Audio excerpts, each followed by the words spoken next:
Okay, we have about a minute.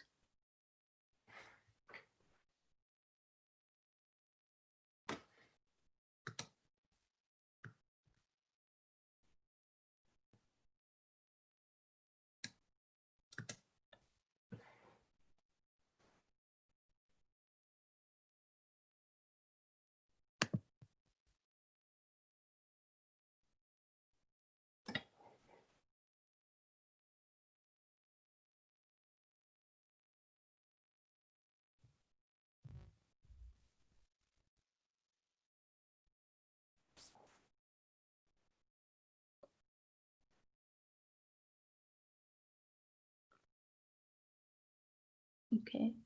Hello, everyone. Welcome to this session on machine learning. We have three very interesting papers in this session. Each talk will be for 17 minutes, followed by 3 minutes for questions. I request you to please post the questions on the Slack channel, and I shall read them out to the presenters once they're done with their presentation. So with that, we start with the paper Reinforcement Learning-Based Curiosity-Driven Testing of Android Applications, authored by Mingsui Pan, An Huang, Kwokson Wang, Tian Zhang, and Xuan Dong Li from Nanjing University. This paper is the recipient of the ACM Distinguished Paper Award. Many congratulations to the authors. The presentation will be given by Mingsui Pan, who is an associate professor at the Software Institute in the Nanjing University, China. Thank you very much.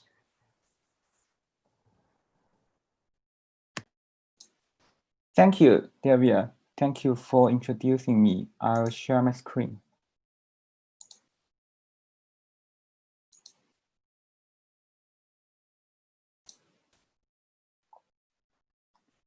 Okay, can everybody see my screen? Okay. Yes. Hello, everyone. I am Mingxue Pan from Nanjing University. It's a pleasure to introduce our work, Reinforcement Learning-Based Curiosity-Driven Testing of Android Applications. It is well known that Android applications are event-driven.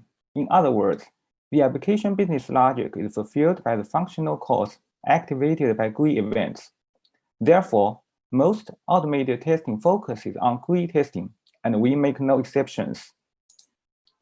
One of the biggest challenges is the large combinational space of possible interfaces and executable events.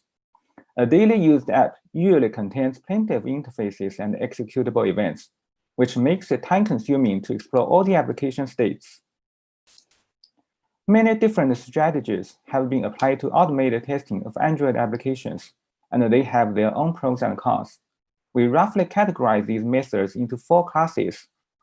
Random testing generates test events with high efficiency, but it often generates futile events.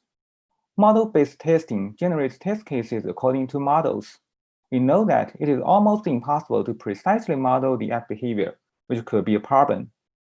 Systematic testing is designed to reveal hard-to-reach functionalities, but it may be less scalable and performs poorly in overall metrics.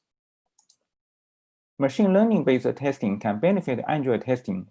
Q-learning is a reinforcement learning algorithm that does not need a specified policy. It seeks to find the best action to take, which is particularly suitable given the goal of automated testing. It also avoids the inconsistency problem between models and app behaviors. However, existing work do not fully unleash the ability of reinforcement learning in Android testing. For example, prior works tend to calculate the differences between the 2 states to determine the reward. If the states are quite different, the testing tools will continuously give a large reward, making the testing process frequently jump between the 2 states. We propose a novel approach, Q-testing, based on Q-learning. The strategy of Q-testing is called curiosity-driven exploration, which guides testing towards the unexplored states that it is curious about. This is the workflow of our Q-testing approach. We can see from the figure that it is an iterative process. In each cycle, Q-testing first observes the application's current state using UI Automator. Then, the state is compared with part of the prior observed states that are stored in a buffer acting like a Q-testing's memory. The comparison is conducted by a trained neural network. If the current state is similar to any of the states in memory, a small reward will be given. Otherwise, a large reward will be given and the current state will be added to the memory buffer. The reward is to update the Q values of the interactive events stored in a Q table. The update follows the Bellman function. Note that Q-testing can infer the executable events from the GUI hierarchy. And with the update Q values, it will choose the event with the highest Q value in most cases. After executing the event, Q-testing enters the next cycle. Here we can see that because of the memory and the state comparison, Q-testing tends to test the unfamiliar states. Additionally, curiosity-driven exploration is a dynamically adaptive strategy. By adaptive, we mean that it can spot changes in the importance of states during the testing, and will continuously adjust the reward for a certain event. In the following, we will give more details. The problem of reinforcement learning can be formalized with the Markov deletion process. We can see from the figure that an Android application testing process can be viewed as a Markov deletion process. The testing tool is like the agent exploring the environment created by the application behaviors. By giving rewards when test actions lead to new states of applications, the entire testing should be able to learn to cover more behaviors. We use the widget composition to represent states. This can be obtained using UI Automator, and the figure shows an example. Q-testing ignores some of the widget's attributes, mainly the text, to avoid state explosion. The actions are the executable events inferred by analyzing the widget hierarchy. The widgets are arranged in a tree structure where non-leaf nodes represent layout widgets and leaf nodes represent executable widgets. By traversing this tree and analyzing the widget attributes such as whether clickable or scrollable, we can obtain the executable events. The transition function depicts which state the application will transit to after an event is executed. It is determined when the application is developed, and we cannot make any change to it. I want to point out that there are non-deterministic transitions in applications which could cause problems to model-based approaches, but not to Q-testing. The reward function gives a reward after executing the event. The design of the reward function is the key to our approach. It determines the efficacy of our exploration strategy. During the testing process, we adopt a curiosity-driven state exploration strategy. It has three main characteristics. First, through a memory set, it guides the test to explore some unfamiliar states. Second, we use a neural network to compare the states, which will be introduced later. In addition, we use the Q-learning algorithm to update the value of the action. We can see from the Bellman function that the value of the current action can be affected by subsequent actions. It is expected to achieve an optimal value after a series of updates. Here is a simple example. Before the test started, there was no content in the memory set. Q-testing first perceives the initial state of the application on the test and adds this state to the memory set. At the same time, it infers the executable events of the initial state. These events have the same initial value which can be adjusted. Then Q-testing selects events with high Q values for execution. Here, we suppose that state 2 is similar to state 1 in the memory set. So it is given a small reward, and the Q values of the events are updated. Next, Q-testing uses a similar process to explore state 3 and state 4. Note that state 4 is quite different from the states in the memory set, so it will be added to the memory set and given a large reward. After a round of exploration, the Q value of each event has been updated. At this time, the Q values of the two events from state 1 are still the same. I want to point out that if we explore the same path again, the value of each event will be changed. Because of the impact of subsequent high-value events, the interaction event from state 1 to state 3 will have a higher value than the event from state 1 to state 2. Therefore, in subsequent tests, Q testing will tend to explore the path from state 1 to state 3 and then to state 4, making the unfamiliar states more accessible. We can now see that the state comparison is the key to the reward-given process. But how to distinguish states? We show two examples, which are very different in GUI widget layouts and appearances. But actually, they are of the same function implemented by the same piece of code. So we propose state division by functional scenarios. A functional scenario is similar to the definition of the use case, which describes how users will perform the tasks. Typical scenarios include the browsing scenario, searching scenario, and many others. In a sense, we have proposed a coarse-grained state division method compared with the existing methods. Taking this case as an example, the two states can transit to each other by scrolling the interface up and down. Their control layouts and the other aspects are very different. Existing work will divide them into different states, but they correspond to the same functional scenario, which is watching some news briefs. If this kind of states cannot be divided adequately, the up and down scrolling events in this example will be well rewarded and will be continuously executed during the testing process. Our coarse-grained criterion can improve the efficiency of testing and help to allocate the time more efficiently. A natural question is why this module is implemented by neural network. The reason is that the existing feature extraction methods are difficult to meet our requirements.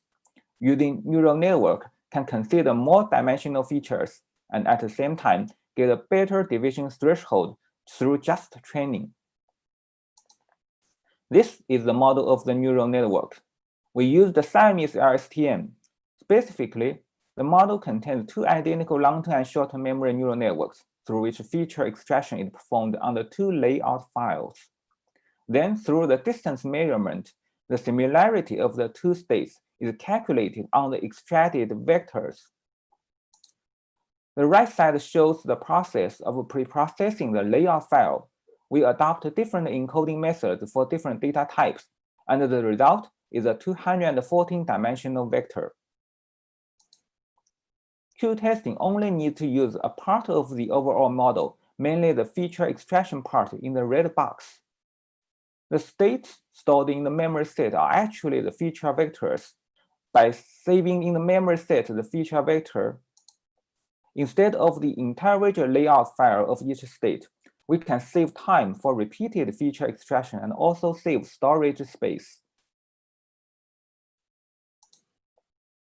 Besides the curiosity-driven strategy, Q testing also takes advantage of other strategies specifically designed based on characteristics of Android applications. Recycler view displays a collection of views in a scrollable manner. The clicking of all the items causes loss of time. Q testing analyzes the results of the relevant events. If several items in a recyclable view lead to similar states, Q testing will ignore the items except the first one. Q testing also takes system events into consideration. The random injection of these events can help in triggering intricate bugs. In the experiments, we first evaluate the effectiveness of the functional scenario division module. We collected a total of 6,058 pairs of samples. As the layout files are very structured, such an amount of data is enough in the experiments. We conducted 5 rounds of tenfold cross-validation. The division of the training set and the test set is conducted by apps to avoid the data of the same app exist in both sets. This is a box plot of the results. It can be seen that our neural network has a high classification accuracy rate, and it is feasible to use this model to divide states and give rewards. The main goal of the experiment is to evaluate the test effects of Q-testing. We compared Q-testing with monkey, stoat, and sapiens for two metrics, the code coverage and the number of errors found. We selected 50 apps from the relevant research work and enjoyed open source lists as experimental objects and set the test time to 1 hour. This is the progressive average instruction coverage for each of the 4 tools over 1 hour test time. Our tool reached the highest coverage among the 4 tools in about 5 minutes, and it remained so until the end of the test. Overall, the average instruction coverage of Q-testing is notably higher than the other tools, which reflects the effectiveness of our curiosity-driven state exploration strategy. We also analyzed the test behaviors of the test tools. Take good weather as an example here. Good weather contains a lot of configurable contents.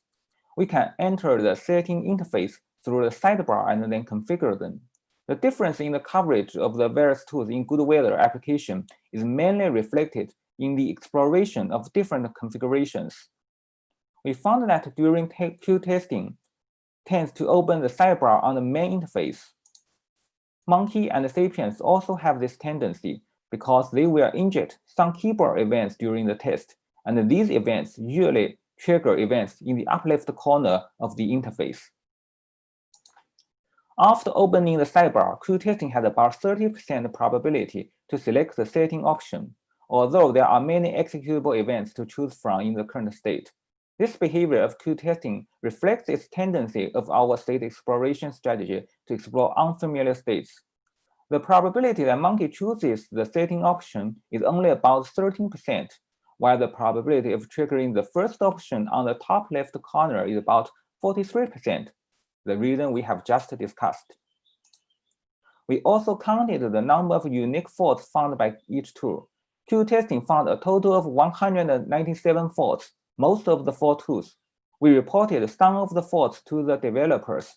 Up to now, 22 faults have been confirmed as the first time discovered ones, and 7 of them have already been fixed. Now I'm going to conclude this talk. For automatic testing of Android applications, we propose a curiosity-driven state exploration strategy based on reinforcement learning. A state division method based on functional scenarios is also proposed. We implemented the tool and carried out a series of experiments which showed promising results. I'd like to emphasize that every part of Q-testing is essential to its success. The curiosity-driven strategy, the neural network-based scenario division, the storage method of states, and the consideration of Android-specific features. Thank you for listening. Questions and comments are welcome. Thank you very much. That's all for my talk. Thank you. So I'm looking at Slack. I don't see any questions as yet. I'd request the attendees to post their questions on the Slack channel. Meanwhile, I have a few questions, Mingsui. So thank you so much. The talk was very interesting. And thank you very much for the comments. So I'm curious to know, how did you collect the training data? And how did you know that the certain number, was it 6508? I mean, if that is sufficient enough to be representative of all functional scenarios? Okay, so that's a very good question. To collect these training samples, we actually developed a tool. I think we have it. Yeah, we have developed a tool to automatically collecting all the related data, and it has several rules to label the samples, and then we have several graduate students to manually check if these are like the layout file corresponding to the same piece of code implementation, and we cross-validation it. And finally, through training, we also trying to use like the loss function, the blue score, etc., and to make sure that the neural network actually works. And of course, we have an experiment to evaluate the classification accuracy to make sure that it is suitable in our experimental settings. Thank you. Thank you. Okay, I don't see any more questions on Slack as yet. Just one more question from my side. What was the typical size of your Q table? I understand that you store only the feature vectors, but any information on how much memory it would consume? Yeah, that's a very good question. Actually, we measured it. The Q table is not very large, but actually we need to store the states, right? In the memory, we have a buffer to store all these states. The size varies depending on the application. Usually, it's about like 10 megabytes, and sometimes for very complex application, it could be like more than 20 megabytes, but not too much. Okay. Because we do a lot of abstraction. Okay, got it. Thank you. Thank you.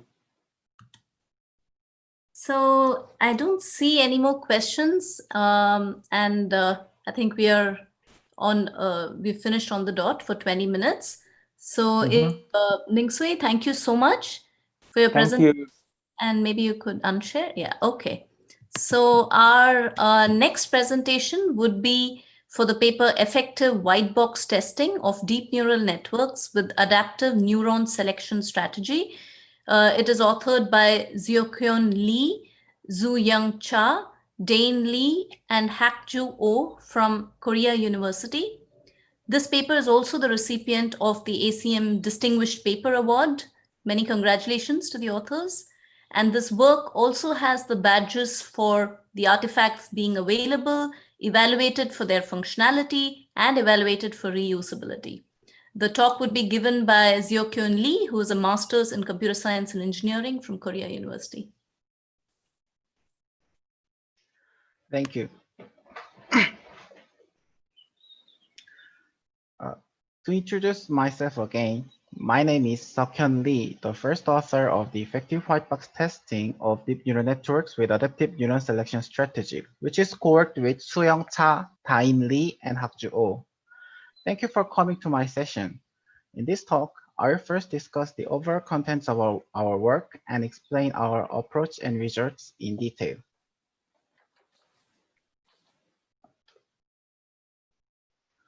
Deep neural networks are used in many different places, such as music generation, hardware design, and computer programming.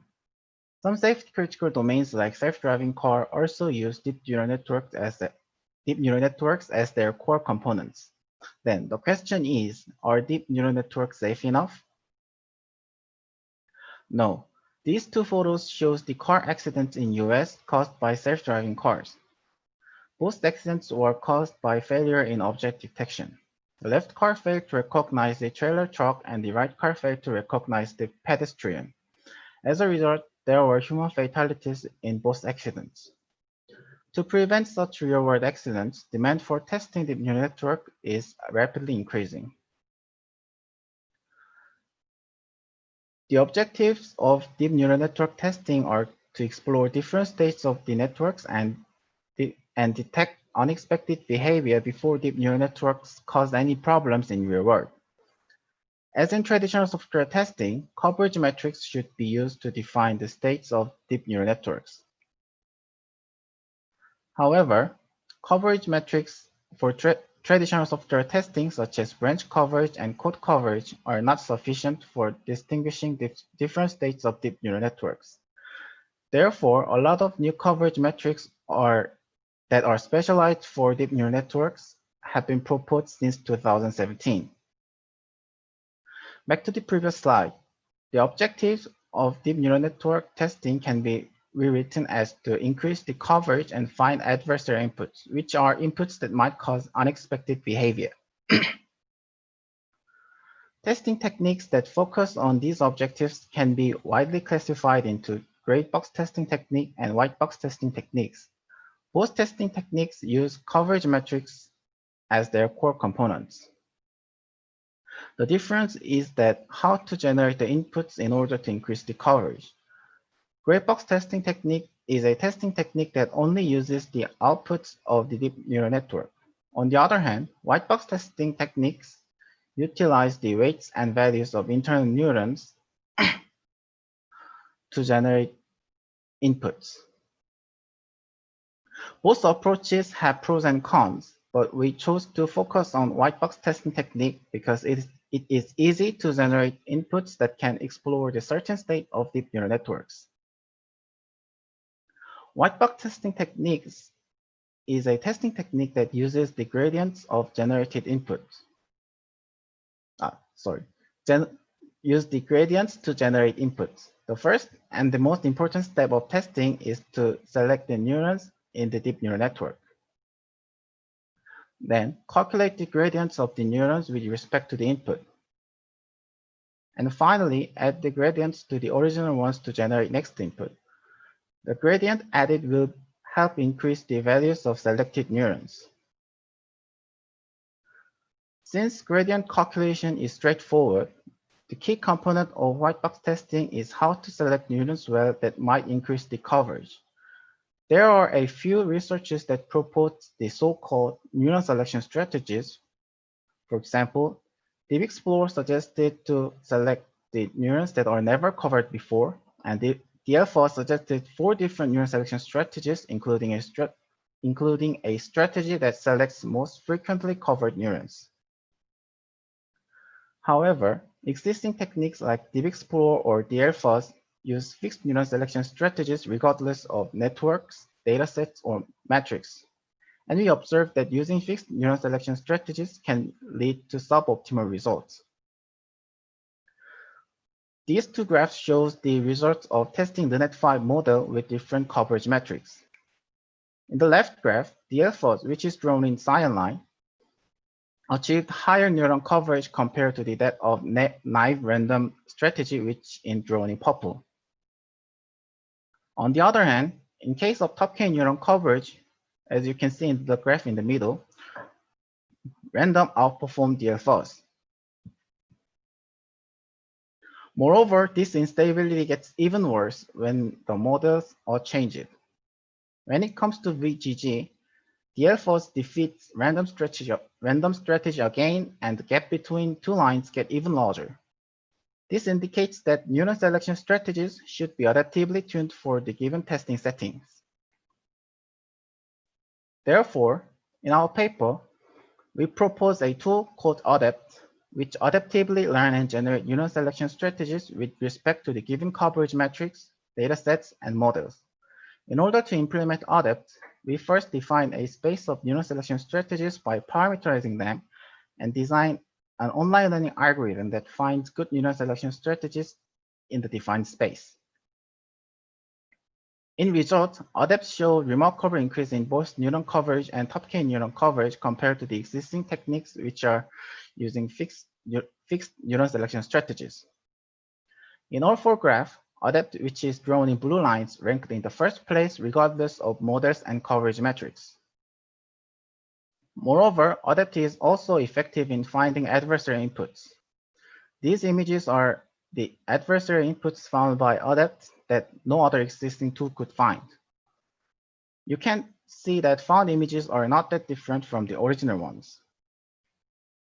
Especially in imaging dataset, you can barely see the difference between the original ones and the generated one, even if you see the images in their original size.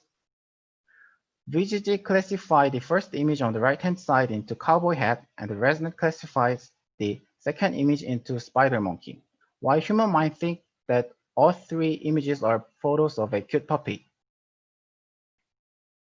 From now on, I will explain the approach and results of our work in detail. Our idea is to generate adaptive neuron selection strategies with respect to the given coverage metrics, models, and datasets. To generate the neuron selection strategies, we need a space of them. Therefore, we first define the space of the neuron selection strategies by parameterizing them. In this system, one neuron selection strategy is represented as one real number vector, which weights the features which will be defined in the following slide. For example, 2 different vectors, S1 and S2 in this slide, represent different neuron selection strategies since they have different weights on each feature. Therefore, finding a good neuron selection strategy is equivalent to finding a good real number vector in this system. Using the vectorized neuron selection strategy, selection of neurons is done by scoring them. To score the neurons, the first thing to do is to represent neurons as feature vectors. We designed 29 atomic features where each of them is a Boolean predicate on the neurons. Each feature is designed by considering the variableness over testing procedure and the characteristic of layers and neurons. These 29 features which will help us represent the different states of the neurons as Boolean vectors.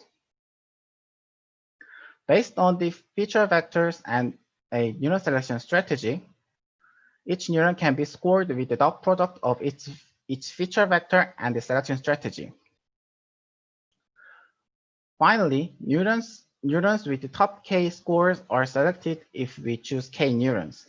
In this example, neurons are represented as 5-dimensional Boolean vectors, and strategy is a 5-dimensional real number vector.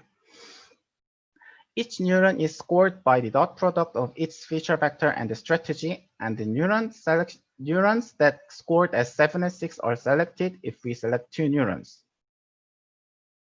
In the past few slides, we have defined the infinite space of neuron selection strategies. Based on the space defined, we designed an online learning algorithm to find good neuron selection strategies. We designed an algorithm that adaptively finds neuron selection strategies during testing procedure, in other words, in online, based on the genetic algorithm.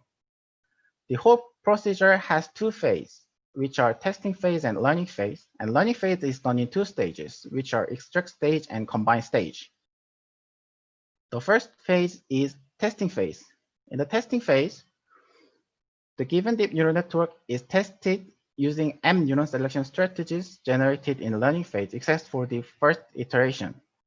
In the first iteration, the testing phase, which testing phase cannot get strategies from learning phase, testing is done with M randomly sampled neuron selection strategies.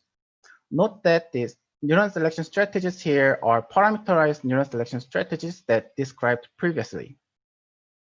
After testing phase is done, neuron selection strategies and set of covered neurons for each strategy are passed to extract stage of learning phase.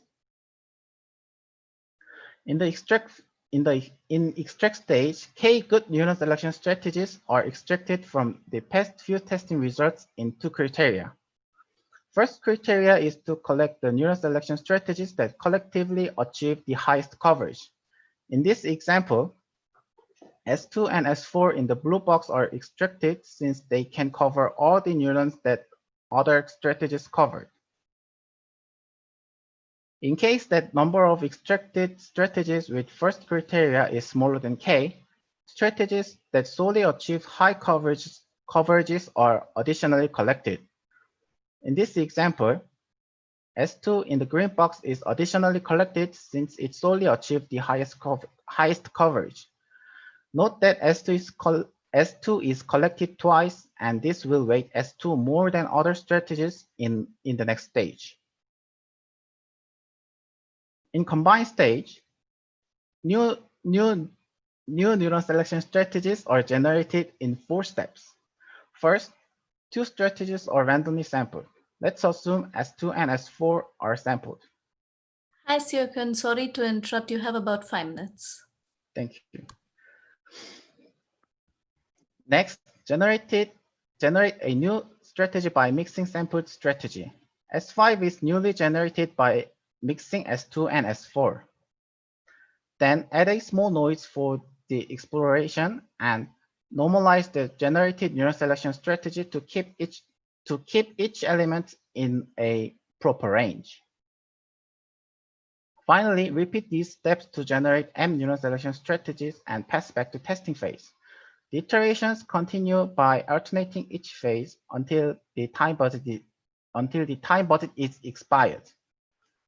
As the testing goes on, the learning phase will fine-tune the strategies to cover more neurons based on the testing results. In order to show the effectiveness of ADEPT, we designed 8 experiments with 2 coverage metrics, 2 datasets, and 2 models for each dataset.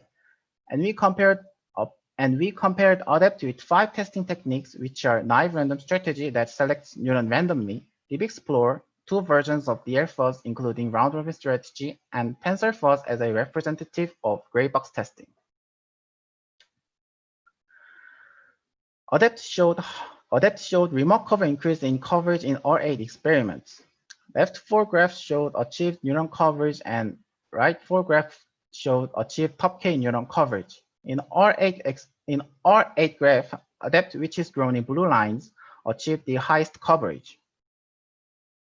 Especially in testing VGG with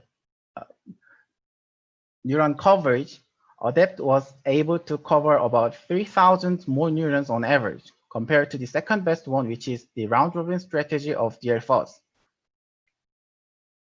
ADEPT is also highly effective in finding adversarial inputs, which are, as you can see in the table, ADEPT was able to find more adversarial inputs compared to the other testing techniques. Not only the number of the found adversarial inputs, ADEPT was also able to find more diverse labels compared to the other testing techniques. Plus, as you can see in the Venn diagram in the bottom, labels found by ADEPT, which drawn in pink circle, almost cover the labels found by other testing techniques. While analyzing the result, we could confirm that the adaptive neuron selection strategy is important. This graph shows the important features of the collective strategy in extract stage while testing each model with neuron coverage. Red-colored graphs show the features that the selected neurons should have, and blue-colored graphs show the features that selected neurons should not have. The interesting thing is that feature number 4, which is the most important feature that the selected neurons should have in testing LeNet 4, LeNet 5, and ResNet 50, becomes the worst feature that the neurons should not have when it comes to VGG 19. Similarly, feature number 2, which is the best feature for VGG 19, becomes a feature that neurons should not have in testing other models. These learned features by ADEPT show that the neuron selection strategy should be adaptively tuned for each testing setting. Our tool ADEPT is publicly available through GitHub and Docker Hub. If you have an interest, please visit our GitHub and see how it works. We also provide easy-to-follow tutorials that can test the deep neural networks written in Keras based on TensorFlow. In sum up, we proposed an adaptive neuron selection strategy for white box testing of deep neural networks using parameterized neuron selection strategy and adaptive online learning algorithm, and show that the proposed technique is highly effective. We have made our tool ADEPT publicly available. If you have an interest in our work, please visit and take a look. This is the end of my presentation, and thank you for listening. Thank you very much. An excellent work. Thank you very much for the presentation. So I'll read out the questions now. Mohanand asks, can the approach detect poison attacks?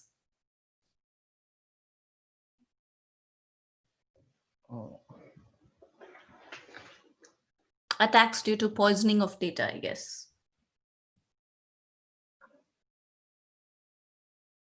I'm not sure what is poisoning attacks. Can you describe what is poisoning attacks means? So it is like just like adversarial attacks. Here you introduce a specific type of perturbation to the images or to the input, which makes those types of, like it's like a poison for the network. The network may behave very well on other images, but on these poisoned inputs which are there in the input, it would kind of throw it off and give it a certain label, which is not right. So it's misclassification based on a certain type of poisoning in the data set.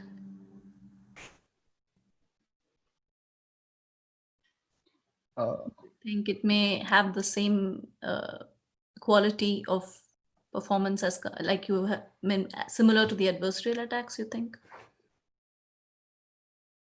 I cannot get the difference between adversarial attacks and poisoning attacks.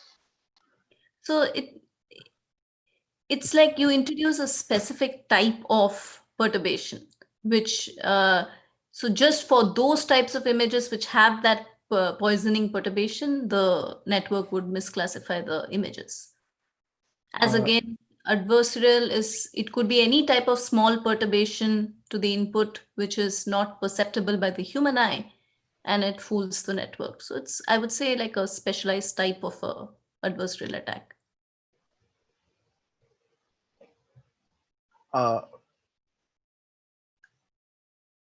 We guide the testing tools to testing strategies to increase the coverage, not directly the increasing finding adversary inputs. So I think we could directly guiding the adversarial inputs rather than increasing the coverage, but we did not try it. But the most simplistic one that comes in my mind is like to just replace the just replace the extract stage with the different criteria. I think that would be fine-tune the strategies to find our goal, the set goal by the user. Is the answers correctly answers the question? There's just one more question. I'll quickly take it. Maybe you can give us a short answer for it. Takeo asks, why is the combined phase needed? Did you check how the performance becomes when you remove the combined phase? The combined phase is to mix the two strategies and generate a new one. So if we remove the combined stage, then the whole learning phase will not explore the new strategies. So we did not we did not check how the performance when we remove the combined phase, but I think if we remove when we remove the combined phase, the performance will be poorly. Performance will become poor since it did not explore and learn. It did not explore to find a good spaces, a good selection strategy. Cool, thank you. Maybe you can continue the discussion on Slack if required. Okay, thank you. Thank you very much. So we'll now move on to the last talk for this session. This is for the work DeepGini, which prioritizes massive tests to enhance the robustness of deep neural networks. It's authored by Yang Feng, Xinyu Gao, Chunrong Fang, and Zhenyu Chen from Nanjing University, China, and Qingkai Shi from the Hong Kong University of Science and Technology.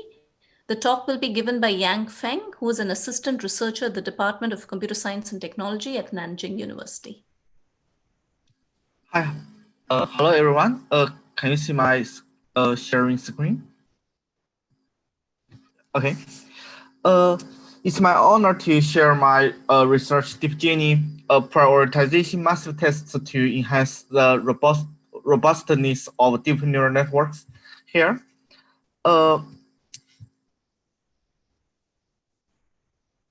Then the neural networks have been applied anywhere. So say the face recognition and the smart home medicine diagnosis and autonomous driving systems. However, there are a number of problems with these applications. We can say I just list three. Well-known accidents in the application of the neural networks. Just take one as an example, the Yep AI designed to destroy bugs, erased the whole apps. We know this accident, and the development team of the Yep have made an apologize. To test the neural networks, a number of testing criteria have been proposed. Say we have the neural activation coverage and strong neural activation coverage and neural boundary coverage, and so on. Accordingly, there are a number of prioritization techniques have also been proposed to help developers to identify the most, dangerous one, or the most, the one that have the highest possibility to trigger the incorrect behavior of the neural networks out of the massive tests. The most two widely used prioritization techniques are CTM and CAM. Actually, there are the two most classic ones. The first one CTM is employs the next best strategy, and the second one, the coverage, the CAM leverages it's different from the CTM. It selects the one that can provide the most additional coverage as the next candidate. Note that some criteria is not applicable for the CAM because they are just employed to compute a total score out of the coverage, but it cannot got the additional concept. Different from this existing work, we proposed the DeepGini, a lightweight testing criteria for the for prioritizing the test of deep neural networks. Here is a classical structure of the full connected neural networks.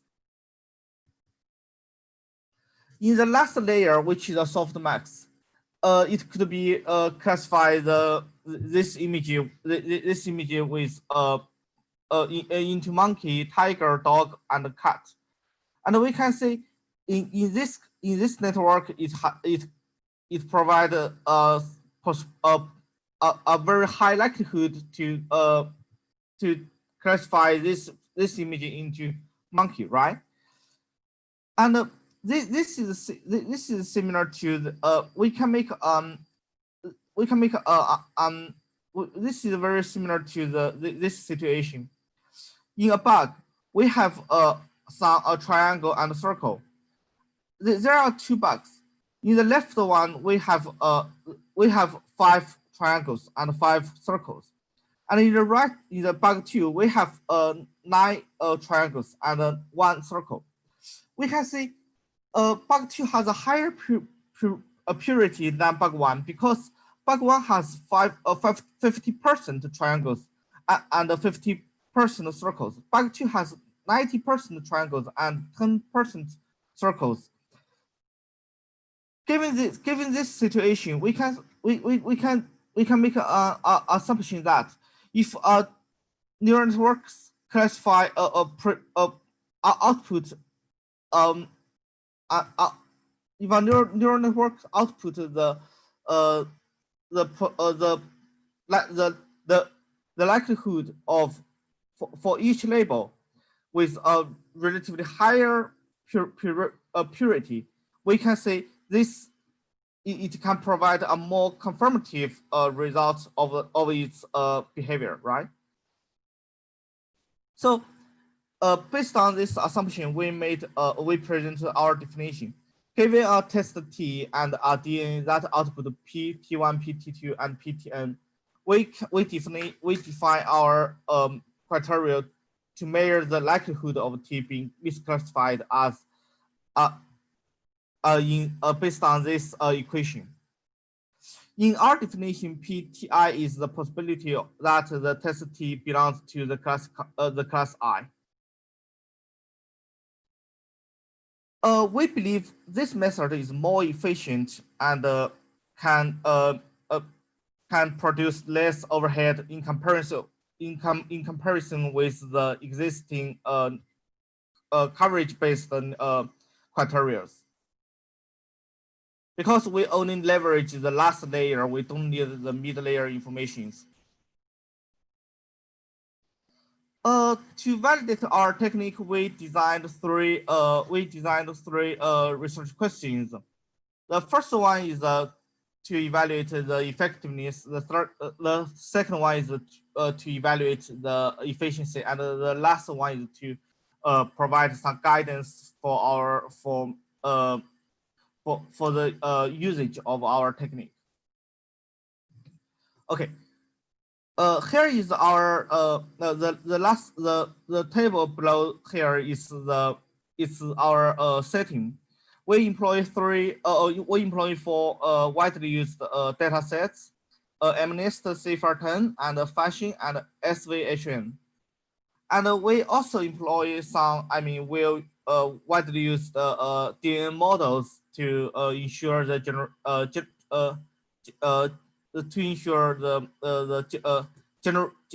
generality of our technique.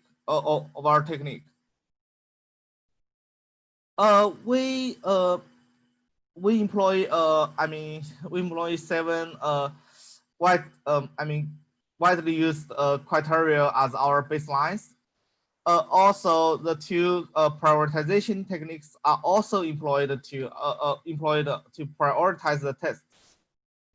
Note that because on the data sets, on the baseline on the data sets, these DNNs can have a very high accuracy. So we employ some adversary generation adversary examples to to help our the example. To help the experiment. We set up our environment. This is our hardware and software environment. Note that we employ three kinds of three adversary example generation algorithms: FGSM, BIM, and GSMI and CW. For the first research question, we employ the APFD as which is a classical prioritization evaluation metric. For the first research question, we can say the XR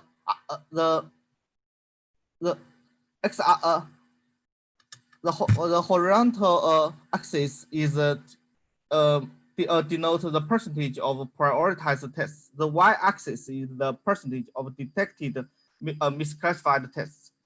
Note that the red line is denotes the performance of our technique, and the other lines denotes the performance of the baselines.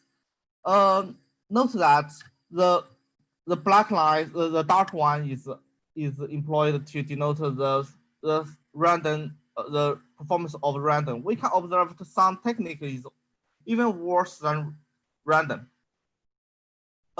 Recently, some papers have been published that challenges the idea of the structure coverage. Structure coverage of the neural networks. Say in the last year, one near track paper of ISSTA has been say the neural coverage criteria may be maybe what's that word? Maybe misleading, right? If you are interested about the topic, you can I refer you to read that paper. So we can observe that here we observed some criteria did perform worse than the random results. Yang Feng, you have about 4 to 5 minutes. Thank you. Okay. So we can say DeepGini outperforms the classical ones regarding the both prioritization methods. The second one is about efficiency. We can say note that DeepGini is, cannot be applied based on the CTM or prioritization technique. However, we can say DeepGini is much lightweight. The efficiency is much higher than the existing criteria. We do not need to collect the information in the mid layers. So I think this is relatively obvious. The third one is relatively complex. We employ DeepGini to retrain the retrain DNN to improve, to check whether it can improve the accuracy. Note that just as I introduced, because these DNNs already have a very high accuracy on the original tests, so we cannot clearly show the accuracy improve of these DNNs. So we leverage the adversary tests to answer accurately.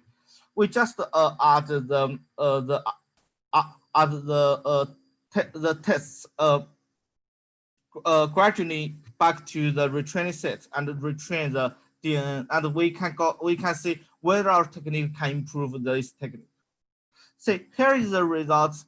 We can see the read line is much higher than the other lines. With the increasing of the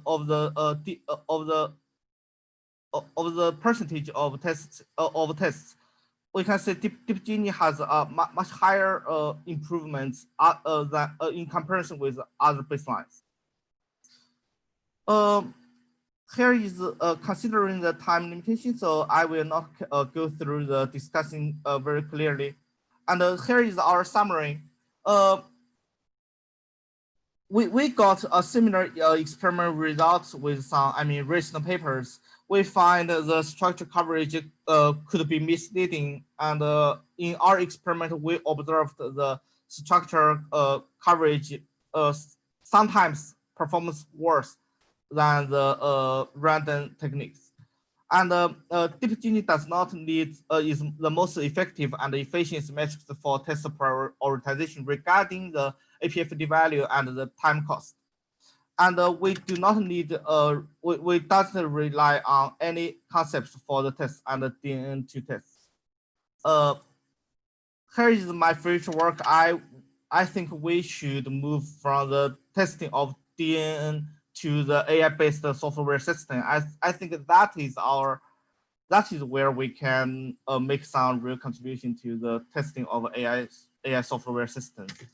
That's my research. Now I'm happy to take questions. Thank you very much, Yang Feng. Thank you for the presentation. Okay, so yeah, I don't see anything on Slack right now. Yeah, it would be great to probably compare ADAPT and DeepGini in the future. Yeah, but I understand that you're also making a case that this is very efficient since you don't need to collect much information and it's just based on the last layer probabilities, right? Yeah, right. That's the key. Okay, so I actually had a question. So there is some work which also points out that some networks could misclassify with high confidence.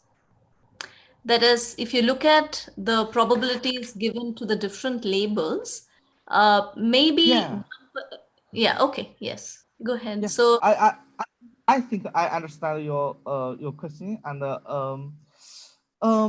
yes, what you just point out is absolutely correct. There are some misclassification could be with very high confidence. However, in our experiment, we observed that case is a minority. We didn't observe a very large number of that kind of cases. Generally, the confidence could reflect the likelihood of this data instance is misclassified. Yeah, I think the misclassification with a very high confidence is a minority, especially when this this DNA is well trained. Mm-hmm. Mm-hmm. And so did you try with any other metric for prioritization? In the experiment, we tried 7 metrics. That's what we can find in, when we are doing this experiment. Do you have any suggestions? No, I mean, just like you've used the confidence value and then you use that as a metric to score your test, right? So Oh, instead I of see. confidence, have you tried any other metric, any other statistical metric, or be entropy or something? But since you were Oh, mentioning yeah. That's our future research direction. We will explore this topic, and actually, we are trying to we are working on that. Yeah. Cool. Thank you so much. Yeah. I'm just waiting to see if there are any more questions, and if not, we are actually right on the dot to end the session. Okay. Okay. So I'll probably wait for a minute more. If anybody has any questions, please post it on Slack. Okay, so I think that's it then. Thank you so much. Thank you. And thank you all for your presentations, and thank you everyone for attending this exciting session. Bye. Bye.